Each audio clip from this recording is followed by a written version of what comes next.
நாங்களோட லக்ஷ்மி. நீங்கள் பார்த்துருக்கிறது 0 லக்ஷ்மி. சீரியஸ்லி 10 மணிக்கு மேலே தான் எபிசோடே பார்க்க ஆரம்பித்தேன். Very sorry. நான் எனக்கும் உடம்பு சரியில்லை, பிரணவுக்கும் உடம்பு சரியில்லை. இருந்தாலும் அவனுக்கு ஸ்கூலுக்கெலாம் தாட்டி விட்டுட்டு அதுக்கு டிலே ஆகிடுச்சு. இன்றைக்கி காட்சிகளில் ஒரு முக்கியமான விஷயங்கள் இருக்குது நிறையா.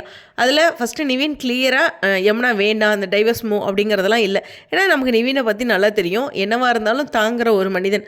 ஸோ அது நிவினோட ஒரு பாயிண்ட் ஆஃப் வியூ ரொம்ப கிளியராக அவங்க அம்மா கிட்ட எக்ஸ்பிளைன் பண்ணியிருப்பாங்க. ஆனால் என்னென்னா அதில் யமுனா ஹாப்பி ஆகிறது சீரியஸாக ஏதோ இந்த பொண்ணுக்கு சந்தோஷம் நடந்துருச்சுன்னு ஒரு பாயிண்ட் தோணுச்சு. ஏன்னா பண்ணுறது எல்லாமே காவேரிக்கு எதிராகவும் விஜய் ஜெயிலுக்கெலாம் அனுப்பி அந்த மாதிரிலாம் பண்ணதுனால அந்த கோணத்துலேயும் யமுனா மேலே ஒரு வருத்தங்கள் இருக்கிறதுனால இருக்குது. பட் வாழ்க்கையில் என்ன பண்ணுறது, நல்லவங்களுக்கு கஷ்டமும் இது மாதிரி வஞ்சனையாக இருக்கவங்களுக்கு நல்லதும் நடக்குது. எனிவேஸ் நிவின்காக அதை அக்செப்ட் பண்ணிக்கலாம். நிவின் கொஞ்சம் ஸ்பேஸ் கொடுத்தா எல்லாம் மாறிடும் அப்படிங்கிற மாதிரி நினைக்கிறார். இன்னொரு பக்கம் ரொம்ப முக்கியமானது இந்த சொத்து ரிலேட்டடாக. ஸோ நிவின்க்கு ஒரு அமௌண்ட் கொடுக்கணும் அப்படிங்கிற ஒரு வியூலையும், நிவின் அந்த அமௌண்ட்டை வாங்க மாட்டார், அது வேறு விஷயம். ஸோ அந்த மாதிரி ஒரு வியூலையும் தனக்கும் இந்த பணம் தேவைப்படுது, அதனால தான் தன் கணவர் போயிருக்காரு அப்படிங்கிற மாதிரி கங்காவும் ஒரு பாயிண்ட் ஆஃப் வியூ வைக்கிறாங்க.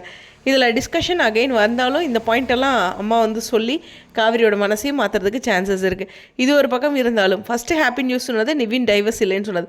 இன்னொன்று காவேரி வந்து இங்கேருந்து கிளம்புறது. அங்கே பாட்டியோட பிரச்சனையே பரவாயில்ல, இவ்வளோ ஒரு மோசமான வீட்டில் நம்ம வாழ்கிறோம்ல, அந்த ஒரு வாழ்க்கை நமக்கு தெரியும்ல. பாருங்களேன், கங்கா வந்து கங்காவும் சரி யமுனாவும் சரி, காவேரி என்ன சொன்னாலும் அவங்க 2 பேரும் ஒரு ஜாயின் பண்ணி ஒரு ஃபேஸ் ரியாக்ஷன் கொடுக்குறாங்களே.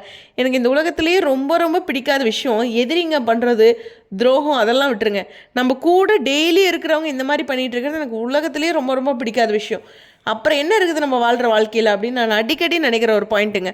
அதாவது அட்லீஸ்ட் நம்ம வீட்டில் இருக்கவங்களே நமக்கு எதிரான இந்த சிந்தனைகள்லையும் ஏதோ கருத்து வேறுபாடு இருந்து அதை ஆர்கியூ பண்ணி சண்டை கட்டுறதுங்கிறது வேறு. பட் என்ன பேசினாலும் இந்த ஒரு மைண்ட் வைஸில் ஒரு 2 பேர் இருந்தாங்கன்னா அதை விட நரகம் ஒருத்தருக்கு எதுவுமே கிடையாது. ஆனால் குற்றம் பார்ப்பின் சுற்றம் இல்லை அப்படிங்கிறதுனால தான் நானும் நிறைய டைம் பொறுத்து போவேன். பட் இந்த பாயிண்ட் வந்து என்னால் அக்செப்ட் பண்ணிக்க முடியாது. ஏன்னா காவேரி பேசுகிற எல்லாமே, ஏன்னா விஜய் வீட்டுக்கு போகிறாங்க, போடி அப்படிங்கிறது தானே சொல்லணும். ஆனால் அவங்க 2 பேரோட ஃபேஸ் ரியாக்ஷன், இது ஒரு அக்காவுக்கும் தங்கைக்கும் அழகா அப்படிங்கிறது இருக்குது.